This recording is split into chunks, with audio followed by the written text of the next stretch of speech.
What's the main difference between the Domino 500 and the Domino 700? Both of them operate the same way and are designed to do the same type of joinery. And both of them come with similar attachments. And as you can see, the Domino 700 is quite a bit bigger than the Domino 500. And that's because the Domino 700 has a bigger motor and drives bigger bits, while the Domino 500 has a smaller motor and drives smaller bits. With the Domino 700, you can use a 14, 12, 10, and 8 millimeter bits, allowing you to make mortises and use dominoes from 14 by 140 all the way down to 8 by 40. And the Domino 500 uses a 4, 5, 6, 8, and 10 millimeter bit, allowing you to use dominoes from 4 by 20 up to 10 by 50. And you can see there's a little bit of an overlap right here, where both units can do the 8 by 40, 8 by 50, and 10 by 50.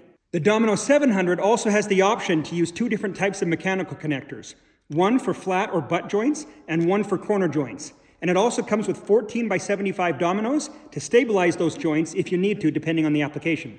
And the Domino 500 has 4 different types of mechanical connectors, 2 for pass-through connectors and 2 for corner connectors. As you can see by the size of the Domino 500 and the dominoes that go with it, it's best suited for working with smaller materials, specifically plywood or thin stock where you're making things like cabinets. Whereas the 700, being much bigger, is more suited to larger joinery, tables and furniture and things like that.